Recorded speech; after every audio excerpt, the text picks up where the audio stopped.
and welcome to another Lewisburg Community TV video. This is Tertulia TV, episode 25. It's Saturday morning, it's spring, it's the beginning of March, and we're coming to you from the shop. Closed, of course, but we're still doing business and all sorts of things. It's been a very busy week, very busy. We'll get on to that.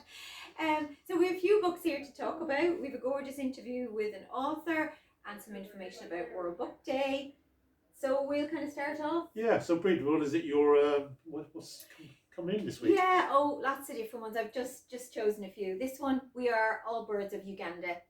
It's a story about Africa and the UK, and it's about belonging, and it's gorgeous cover as well, and it just seems like a brilliant book. So that will be recommended. That's on to you to read pile. That might read pile. Kazuo Ishiguro, he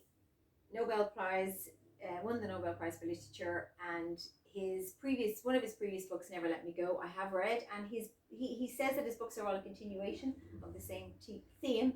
This is his novels are dystopian, and they're about non-humans, we might say, which make us look at humanity, and this book is another one in that same vein, and it's supposed to be absolutely amazing, as his other books were. Megan Nolan is a young Irish debut author, and again, this book is hailed as being, a work of literary, a great work of literary fiction. It's that new, realistic Sally Rooney type look at the way we look at love. Fantastic. And this is an old classic, which one of our lovely customers has recommended.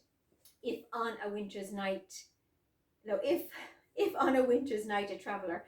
So I'm just going to read the first line because it's really lovely. You go into a bookshop and buy If on a Winter's Night, a Traveller by Italo Calvini. You like it, but there is a printer's error in your copy. You take it back to the shop and get a replacement. That happens here all the time in the bookshop. But the replacement seems to be a totally different story. You try to track down the original book you were reading, but end up with a different narrative again. This remarkable novel leads you through many different books, including a detective adventure, a romance, a satire, an erotic story, a diary, and a quest. But the hero of them all is you, the reader. So actually, that's next. This is my pile. That's the order I'm going to be reading them in. That's me for now. And we've got an interview with Clare Mulley coming up now. This is her book, the Women Who Flew for Hitler.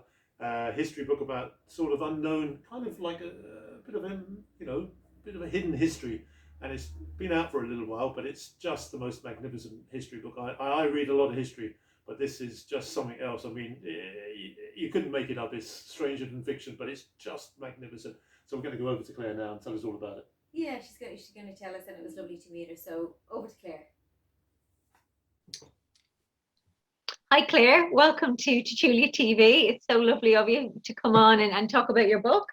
Neil's got it here, The Women Who Flew for Hitler. So yeah, Neil met you originally in 2018, I think, when you went to the Dublin, yes, to the Dublin History Festival, and was enthralled by your storytelling and also by the book and the vastness of it. So I suppose briefly to explain, it's two women who flew for Hitler, and you tell their stories. And so Neil, you're going to ask Clare a few questions. Yeah, I've got a couple of questions here, Clare. So it's a double biography, Clare, which is quite unusual, really, I guess. And it's a real task you took on there. How long did it take you to do the book? Well, I'm quite slow. I've got lots of friends who write books far faster than me, but I really love the research. I'm a very nosy person, or let's say inquisitive. It's more polite, same thing really, isn't it? So I love digging down. So it takes me quite a long time to do the research. So we're talking 3 and a bit years for that book. But I just absolutely loved every minute of it. Extraordinary adventures during my research. I met and interviewed pilots on both sides of the war, some really fantastic British pilots like Eric Winkle-Brown, and some Luftwaffe pilots as well. Absolutely fascinating. And I met people obviously who had, or whose families had supported the regime and certainly had been patriotic and supported their country. And I also met people who were in the German resistance and who had fought against that regime. So it was absolutely fascinating. And why did you choose these two women though? Why them? Yeah. Well, I mean, I couldn't believe it when I stumbled across this story. So there were only two women who served as test pilots for the Third Reich. One is quite well known. Her name is Hannah Wright, and she was an absolutely amazing pilot. She was a brilliant glider pilot. She was the first woman to fly a helicopter in the world, and the first person in the world, male or female, to fly a helicopter inside a building, inside the Great Deutschlander Halle, which had been built for the Olympics. And during the war, she ended up flying the rocket planes, testing the rocket planes. I mean, incredibly dangerous, pioneering kit that hasn't even been, totally finished, and she's testing these. And she also flew the V1, which we know as the buzz bomb or the doodle bug, and she pioneered a manned version of that for a sort of suicide operation, self-sacrifice, she called it. So she basically flew a prototype cruise missile. Absolutely extraordinary. But she's not famous for any of that. She's famous because she was one of the last people to fly into Berlin when it was encircled by the Red Army, and her plane was shot at and actually hit. But as her friend who was flying the plane at that point slumped unconscious from blood loss at the controls, she stretched over his shoulders, the way she told it anyhow, and landed this plane in the centre of Berlin. Got him to the bunker where his life was saved by Hitler's personal surgeon. Hitler greeted her. He said, "At last there is some honour left in this country." And he gave her a gift to thank her, which was a cyanide tablet, so she could have the honour of dying with him. So, great, And then she stayed for 2 days, and she begged Hitler. She said she could fly him out. And this is where some of the stories that he got to South America, Argentina, whatever, come from. But he didn't. But he did send her out with some of the last orders to leave the bunker. In fact, the last orders. And also Eva Braun's last letter. But Hannah didn't like Eva Braun very much, so she threw that out the window, tore it up, so we don't have that one. Anyhow, she's this incredible character, but she was a fanatical Nazi. And I read books before I started my research that said, had she been serving Britain, we'd treat her we'd talk about her in very different language, but actually, she was a war hero like anyone else. I really wanted to check that, but I found all these unpublished letters that are in private collectors' archives. And I mean, she absolutely buys into that ideology. So it's not just that after the war, she had plenty of opportunities. She set herself up as an example for the youth of the country after the war. But she never renounced her Nazi beliefs, and she never criticised Hitler or the regime. But not just that, in these letters I found, she's also incredibly anti-Semitic, and the language she uses is absolutely vile. I've never seen such an appalling set of correspondence, really. So, I mean, it's very clear that she was a dedicated Nazi and shared that worldview. So I was interested in her, but I didn't want to write a book about this Nazi, although I have in the end half written a book, because then I discovered there was another woman who's been completely omitted from the history books, mainly because most of the men she worked with, their papers went to various military archives, but her papers went back to her family. They were sort of like, marked as domestic, and she was a woman, so that can't be relevant, sent it back. And I met her family, and they very kindly agreed to let me interview them and show me all their archives. It was amazing, including her own diaries and stuff during the war. And she was the absolute opposite of Hannah. You'd imagine there's only 2 women that are flying these machines. They're both absolutely brilliant pilots, or the Nazis wouldn't have let them anywhere near this very expensive equipment. They felt it was a man's domain completely anyhow. But these women were so brilliant that the Nazis needed their skills and expertise.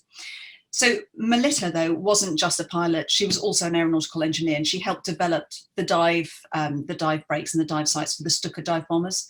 So these are the machines that are synonymous with the Blitzkrieg. And then she did most of the testing herself. So when they dive, they're sort of, it's 80 degrees. It's virtually vertical, going in at 350 miles an hour. Often the test pilots would lose consciousness, high fatality rate. And if a young test pilot tested some machine in the morning and they changed a few things, re-engineered it a bit, and in the afternoon he went in again, that wasn't just considered brave, that was considered heroic, to do it twice in a day. Whereas Melita would test these things 15 times a day, over 2,000 tests during the course of the day. No one came near her. And the reason she was doing it wasn't because she was so dedicated to the regime. It's because they considered her Jewish. Her father had been born Jewish, and she was desperate to try and save herself and her family. And she only agreed to continue her work, which they needed. No one could work like her. Nobody could do what she was doing if her entire family was, and her family survived. But by 1944, she had seen, from 1943, we get German Jews being sent east, basically the Holocaust, and she's getting more and more concerned. I mean, she's obviously, there's no press releases going around about what's happening, but she begins to recognize the depth of the horror of this regime, and she can't stand by anymore. So she was actually involved in the main assassination attempt on Hitler. So, I mean, this is the 20th of July, 1944, or Valkyrie bomb plot. And her brother-in-law, who she was very close friends with, Klaus von Stauffenberg, who's played by Tom Cruise in the film, is organising this. And in her diary, which we see, she sort of semi-coded it, so I had to work with a family and a lovely German academic who helped as well, that she was there. She was there. She was going to the meetings. She was providing a safe space for the conspirators to talk, because she was such a important test pilot. They gave her her own yacht to sail on the Wannsee Lake for some downtime. And if you're on a yacht on the middle of a lake, you can't be overheard. So this is where a lot of the conspiracy took place. And then she's actually back at the Tristanstrasse flat, where they're sort of conspiracy HQ, just 2 nights before the attempt. And it turned out she had offered to fly Klaus von Stauffenberg, her name is Melita von Stauffenberg, she offered to fly him to the Wolf's Lair for the attempt, but couldn't get the right plane on the day, so he went with a Luftwaffe adjutant who was on side. But she's right at the heart of that, and it's been completely forgotten because her papers were, I would say, misfiled or returned to her family. So why I chose these women is there were only 2 women that served their regime. One of them was a fanatical Nazi who tried to save Hitler's life. The other one was secretly Jewish, secretly in the resistance, and right at the heart of the most famous attempt to kill him. I mean, you couldn't make it up. You couldn't make it up, could you? You couldn't. And it's just sort of been lost, been forgotten. Oh, so I was like, oh, right, here we go. That's the beauty of the book. It is just incredible. It's just more incredible than fiction. If you wrote that as fiction, people would say that's just ridiculous. No, you'd dismiss it, wouldn't you? But it's all, I've been very careful, it's all true. So, yeah. That's great. It's incredible, and you're such a storyteller. That's what I kind of took from it too. You're a natural storyteller. That's what you do. So you've brought that natural story to it, even though it really happened. Yeah, and I love the names. We had the guy called the Cloak and Dagger Fred and Clarence Birdseye. I mean, you could pull out these names from. They're like something out of kids. I know. And Birdseye was actually involved in the frozen peas, so I had to put that. My editor was like, we can't put that in, but I put it in as a footnote, because some of these things, like the Mussolini story that you mentioned earlier, I just had to put them in the book. They're too good to be lost to history. So, but it's a comedy. It's like a comedy at times, yeah. At times, but of course, it's also incredibly serious subject, and I had to be very aware of treating these women with empathy and trying to understand them, but also with real criticism. We have to interrogate them as well. So, yeah. Yeah. And you mentioned, I think, at the festival that Universal Studios, are interested in the story? Well, Universal Studios had optioned it for many years and re-optioned it, which was absolutely fantastic. Mm-hmm. But COVID has put pay to that project, unfortunately. So yes, it's this book, the Women Who Flew for Hitler, is not under option now, but my other 2 books are. So the spy book that had been with Universal is now somewhere else. And my first book on Eglantine Jebb, fantastic woman who I absolutely just take my inspiration from, has also been optioned. So good. Well, fingers crossed. What are you working on at the moment? Anything? Well, lots of small things. So I don't have a book contract at the moment, but I have just submitted a proposal to a publisher. So fingers and toes crossed for that, please. And in the meanwhile, I'm doing a bit of TV and reviewing, and I'm just doing a small local project as well. I live in a town with an incredible, it's a Quaker town, or it was. It's got this amazing Victorian library that has remained all this time. And it's not really been, I'm going to do a small history for it for our local community, which is just a bit of fun, really. But yeah, I was sitting there yesterday with the book from 1340 in my hands going, this is amazing. So 1340, oh my God. Yeah, that's their oldest book. It's just incredible. That's fantastic. Wow. Yeah. Oh, Claire, it's a joy to meet you, and we look forward to reading your other books, which we haven't read, but we will absolutely have a look at those. And best of luck with everything. Thank you so much for having me on. It's been a real pleasure. Thank you. Thank you. Thank you. Okay. Thanks, Claire, and we'll have your book in the shop here. So, And Claire has 2 other previous books which we'll also be stocking in the shop, which are really interesting as well. Okay. And this week, so we had our latest Philosopher's Hat Club. It's only, the second month, but the 3rd event, actually 4th event. And we had Nigel Warburton, an author and philosopher, who came on for the first half an hour or so, and I suppose we had a little mini lecture about philosophy, and then had our own discussions afterwards. So he wrote a little history of philosophy, which I'm reading at the same time too, which is a great book. which gives a great summary of philosophy. And it was a wonderful event. It was full house. So yeah, it was going on. Good stuff. Yeah, Good stuff. We also applied, well, we're in the process of applying to be the best bookshop in the UK and Ireland. We got through to the regional finals, so we're part of 3 finalists in We're in Ireland. the shortlist. And the shortlist for those 3 finalists. So we had to submit further information. So we were busy doing that this week. So we will know on the 19th of March, and we're really hoping to be crowned the best bookshop in Ireland. But if not this time, the next time. So also this Yeah, week, we did a World Book Day. We did a little video with Brie talking about her favourite children's yeah, books. normally World Book Day is a really big event for bookshops. And in fact, last year we had arranged for the Key School to come in, and the children were coming in, and I was going up to the school as well to do an event for that day, and that was actually when COVID struck. That was a very day, so we cancelled it. But we will hopefully next year, when World Book Day comes about, we'll picking up where we left off. But this year I just chose a few of my gorgeous favourite kids, young kids picture books at the moment, and we're going to go out, I think, on that. Yep. And yeah, enjoy the rest of the weekend, and we'll talk to you soon. Bye bye. Welcome to Tertulia.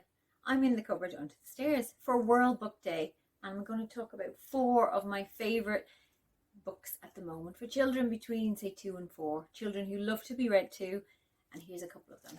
So, The Song of the Tree by Carlene Bigfoot Smith is a beautiful book about birds who land in a tree. Every year when the dry season came, a flock of birds settled in the branches. They told the tree of the places they had been, and there's gorgeous stories and pictures of birds and trees, gorgeous.